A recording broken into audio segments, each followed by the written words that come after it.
आपल्या बरोबर मुलुंडचे आमदार आणि भाजपचे मुंबईतले नेते मिहिर कोटेचा आहेत। मिहिरजी, सध्या तुमचा मतदारसंघ किंवा तुम्ही ज्या लोकसभा मतदारसंघातून निवडणूक लढवली होती तो मतदारसंघ कमालीचा चर्चेत आहे। दोन संजय एकमेकाच्या समोर उभे ठाकलेले आहेत आणि तुम्ही नेमक्या कोणत्या भूमिकेतून हा सगळा राजकीय तमाशा बघताय? संजय पाटील यांनी आज पत्रकारांना जीवे मारण्याची धमकी दिलेली आहे। मला काही पत्रकारांनी आता सांगितलं ते काय मी व्हिडिओ बघितलेला नाही, पण मी एवढंच सांगू इच्छितो की प्रत्येक जनप्रतिनिधींनी, चाहे तो नगरसेवक असो, आमदार असो, खासदार असो, पत्रकारांचा नेहमीच सन्मान केला पाहिजे। कारण तुम्ही तुमचं काम करतात। माझा बरोबर पण बऱ्याच वेळा झालंय, आपण एक लेख लिहिलं होतं, पण जेव्हा मी आपल्याला भेटतो मी सन्मानाने वागतो। तर पत्रकारिता, प्रेस हे आपल्या देशाचा चौथा महत्वाचा स्तंभ आहे आणि त्यांचा सन्मान राखलाच पाहिजे। आणि पत्रकारच नव्हे तर सामान्य नागरिक पण जे जनप्रतिनिधींना भेटतात त्यांचाही सन्मान राखणं प्रत्येक निवडून आलेले प्रतिनिधीची जबाबदारी आहे, असं माझं मत आहे। पत्रकारांना शिवीगाळ करणे आणि त्यांना जीवे मारण्याची धमकी देणे हे एका अर्थाने चुकीचं आहे, पण मला माहित नाहीये कारण मी ते पाहिलेलं नाहीये। आणि दररोज सकाळी संजय राऊत हे सकाळ झाली की श्री संजय दिना पाटील यांच्या घरी घुसून मारणार, मोर्चा करणार, ऑपरेशन तुडवा करणार, हातपाय तोडणार, हे दररोज ज्यावेळी माध्यमाच्या मार्फत हे म्हणतात, तर खासदार संजय दिना पाटील जी पण व्यक्ती आहेत, मनुष्य आहेत, संताप त्यांनाही येणार। आता ते संतापात येऊन काय बोलले ते मला माहित नाही।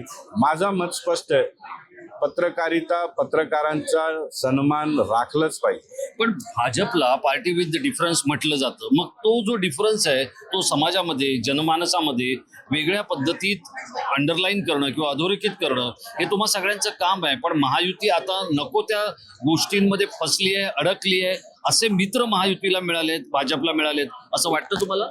नाही, अजिबात नाही। महायुतीचे तीनही नेते, श्री देवेंद्र फडणवीस जी राज्याचे मुख्यमंत्री आहेत, एकनाथ शिंदे साहेब उपमुख्यमंत्री आहेत, सुनेत्रा वहिनी हे पण उपमुख्यमंत्री आहेत, आणि हे तिन्ही नेते सक्षम आहेत आणि महायुतीचा नाव चांगलाच होत चाललाय। हल्ली संपलेली निवडणुकीमध्ये आपण बघितलं तर विरोधकांचा सुपडा साफ झाला आणि महाराष्ट्राची जनतेने महायुतीच्या नेतृत्वामध्येच विश्वास दाखवलाय।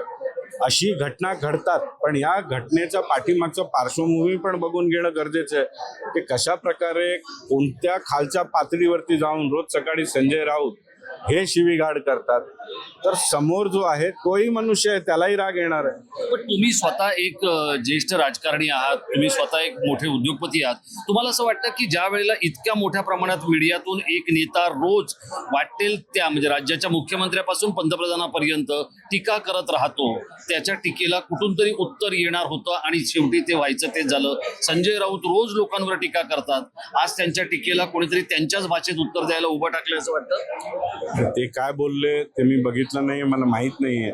मला वैयक्तिक तुम्ही विचारलं तर रस्त्याचा कुत्रा पण संजय राऊत काय म्हणतात त्याला लक्ष देत नाही, आणि म्हणून आम्ही भारतीय जनता पक्षावाले तर लक्ष देत नाही आणि आम्ही एक प्रवक्ता नेमलाय श्री नवनाथ पण, ते त्यांना उत्तर देण्यासाठी सक्षम आहे। त्यांनी काय सांगितलं, काय म्हणाले ते आम्ही बघण्यामध्ये आमचा वेळ सुद्धा वाया घालवत नाही।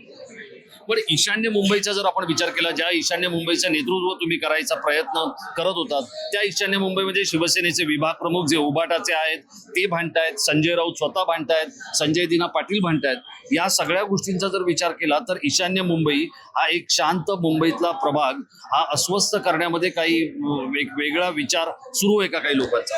हे बघा, संजय राऊत काय म्हणतात, ऑपरेशन तुडवा, फलाना ढिमका, मी तर म्हणेन कोणीही त्याच्यावरती लक्ष घालू नये आणि ते काय बोलतात ते बघण्यामध्ये स्वतःचा टाइम पण वेस्ट करू नये, कारण साधा रस्त्याचा कुत्रा पण लक्ष घालत नाही। आपण मुंबईकर आहोत, मुंबईमध्ये प्रत्येक माणूस हे व्यस्त असतो, आपण आपल्या कामावरती फोकस करणं हे योग्य राहील असं मला म्हणायचं। शेवटचा प्रश्न, तुम्हाला असं वाटतं की आज संजय राऊतांनी आयुक्तांना जे पत्र दिलेलं आहे की संजय पाटील यांच्यावर कारवाई करा, या कारवाईनंतर मुंबईचे पोलीस आयुक्त त्यांच्यावर कारवाई करू शकतील? नाही, हे बघा, हे पोलीस आयुक्त तुम्हाला सांगू शकतील की ते काय करतील. आणि आपले मुंबईचे पोलीस आयुक्त, त्यांची प्रतिमा खूपच चांगली आहे आणि लॉ अँड ऑर्डर मध्ये त्यांची मास्टरी आहे. त्यांना मी सांगणं किंवा ते काय करतील ते भाष्य करणं हे योग्य नाही आहे.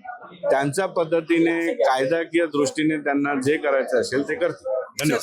हे आहेत मिहीर कोटेचा, जे म्हणतायत की मुंबईचे पोलीस आयुक्त हे एक दक्ष पोलीस अधिकारी आहेत आणि ते त्यांच्या सत्सद विवेकबुद्धीला जागून निर्णय घेतील. अर्थात त्यांचा निर्णय हा सत्ताधाऱ्यांनी सुचवलेल्या गोष्टींवरच आधारित असेल का हे बघणं खूपच औत्सुक्याचं आहे. माझी सहकारी संचारी आकेरकरचं मी राजेश कोचरेकर, टाइम महाराष्ट्र, विधान भवन, मुंबई.